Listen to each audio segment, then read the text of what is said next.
Kamusta mga ka-Stoic? Welcome sa Pinoy Stoicism, ang channel kung saan pinagsasama natin ang karunungan ng mga sinaunang Stoic sa konteksto ng buhay nating mga Pilipino. Sa wakas, umabot na tayo sa 1,000 subscribers at lahat ng ito ay dahil sa inyo. Hindi ko ito makakamtan kung wala kayo. At ito pa lang ang simula. Kaya kung bago ka pa lang dito, huwag kalimutang mag-subscribe. Follow nyo rin kami sa mga susunod na uploads dahil marami pa tayong pag-uusapan.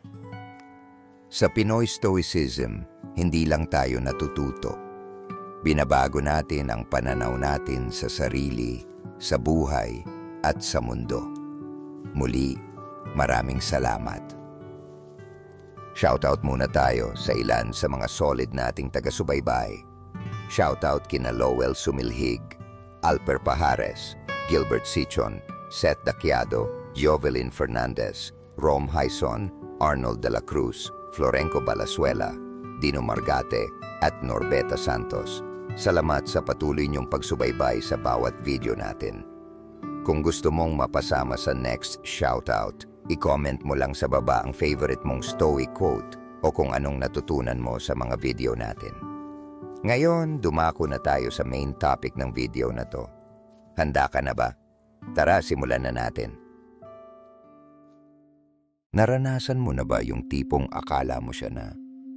Pero habang tumatagal, parang unti-unti kang nauubos. Yung ngiti niya ang dati mong pahinga. Ngayon siya na ang dahilan ng pagkagulo ng isipan mo. Tanong, anong silbi ng relasyon kung ang kapalit ay ang kapayapaan mo? Anong halaga ng mahal kita kung araw-araw mong kinakalimutan kung sino ka? Mga kaibigan, ang tunay na pagmamahal ay hindi bulag. Ito ay maliwanag, malaya, at may respeto. Sabi nga ni Marcus Aurelius, "You have power over your mind, not outside events. Realize this, and you will find strength." Ang relasyon na nakakasakal ay hindi tinatawag na commitment. Ang relasyon na wala ng dignidad ay hindi pagmamahal. Ngayon, pag-uusapan natin ang 4 na senyales na dapat mong bantayan sa isang babae. At kapag nakita mo ito, tandaan, ang paglayo ay hindi kabiguan, ito'y tagumpay sa sarili. Part 1. Mga babala sa ugali. Una, kapag ginagambala niya ang iyong katahimikan, bawat araw ay may sigawan, bawat maliit na bagay ay nagiging malaking problema. Yung tipong kahit tahimik ka, pinapalabas pa rin niyang mali ka. Sabi ni Seneca, ang tunay na kaligayahan ay ang kasalukuyan, hindi ang laging pag-aalala sa hinaharap. Pero paano ka magiging masaya kung ang kasama mo ay gulo ang dala?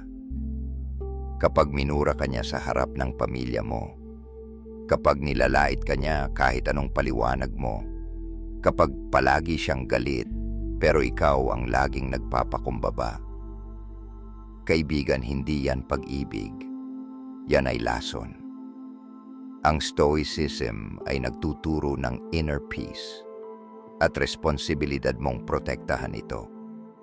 Kung siya ang dahilan ng gulo sa loob mo, hindi siya karapat-dapat manatili sa labas mo.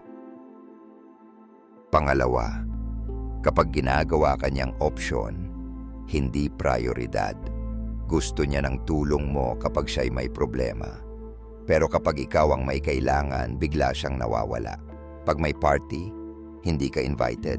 Pag may emergency, ikaw ang solusyon. Pag may saya, ikaw ang hindi kasama. Sabi ni Epictetus, "Don't explain your philosophy, embody it."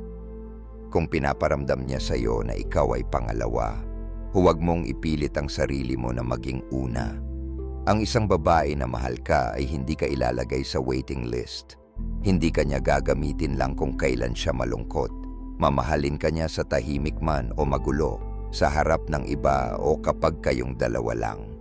Kung kailangan mong maghabol para mapansin, hindi pag-ibig yan, pang-aabuso yan. Part 2. Emosyonal na trapo at lason sa relasyon. Pangatlo, Kapag pinapababa niya ang kumpiyansa mo sa sarili. Kapag sinabi mong may plano ka, tatawanan niya. Kapag nagkamali ka, ikakalat niya. Kapag nagtagumpay ka, babawasan niya.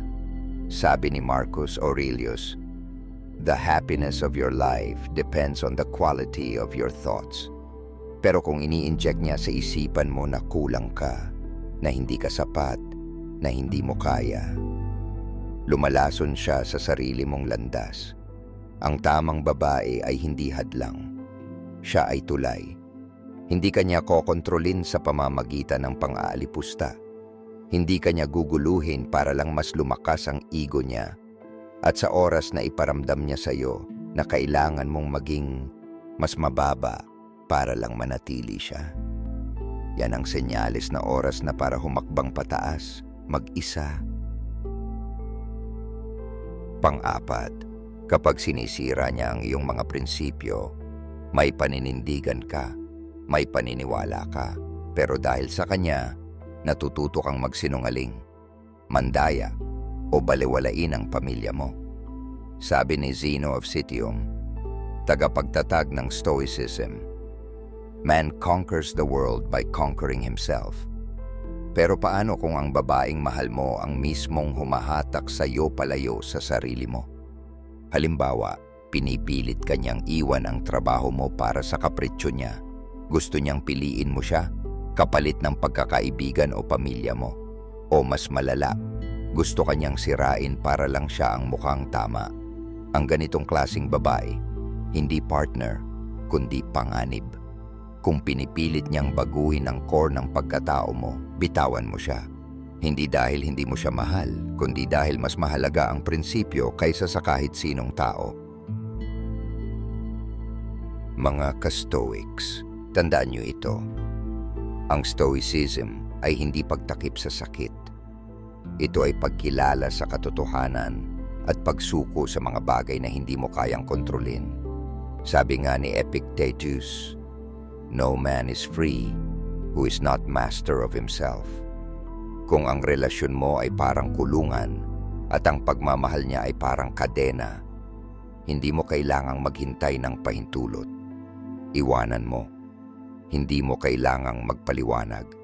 Ang closure ay hindi laging usapan.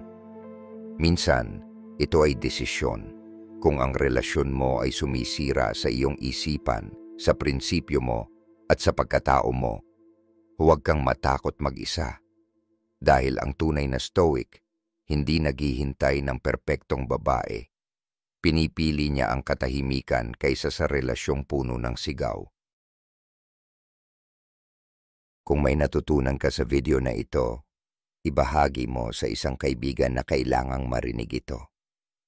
At kung gusto mo pa ng ganitong content tungkol sa Stoicism, mental strength, at pagmamahal na may dignidad, mag-subscribe ka na, manatiling matatag, maging totoo, maging stoic,